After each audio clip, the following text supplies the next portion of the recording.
လာမဲ့ပတ်ထဲမှာပေါ့နော်entry လေးဝင်လို့ကောင်းမယ်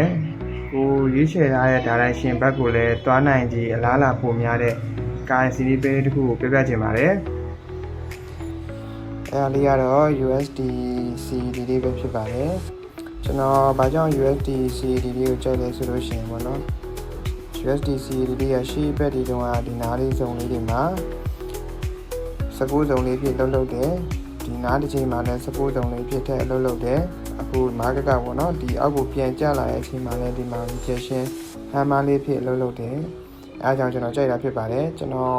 market တွေကိုကြည့်ရဆိုလို့ရှိရင်ပေါ့နော်ကျွန်တော် USDH နဲ့ကျွန်တော်နှိုင်းယှဉ်ပြီးတော့ကြည့်လို့ရှိပါတယ် USDH တွေကိုလည်းကြည့်မယ်ဆိုလို့ရှိရင် USDH တွေက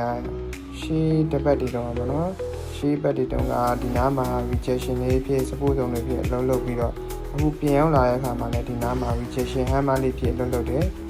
အဲ့ဒါကိုသုံးသပ်မယ်ဆိုလို့ရှိရင် market ကဒီအပေါ်လောက်ထိကိုတွားနိုင်ပြီးအလားလာပိုများတယ်ပေါ့ဗျာအဲ့ဒါကြောင့်မို့ကျွန်တော် USDH အသွားလာလေးရယ် CAD လေးရဲ့အသွားလာလေးရယ်ကိုက်နေတယ်ပေါ့နော်အဲဒါကြောင့်မို့ကျွန်တော် USDCD လေးကိုကျွန်တော်ကြိုက်တာဖြစ်ပါတယ်အဲဒါကြောင့်မို့ကျွန်တော်တက်နိုင်တဲ့ပမာဏလေးနဲ့ကျွန်တော် CAD လေးကို raise ဝင်မှာဖြစ်ပါတယ်အဲ့ဒါလေးကိုပြပြတာပါအားလုံးကိုကျေးဇူးတင်ပါတယ်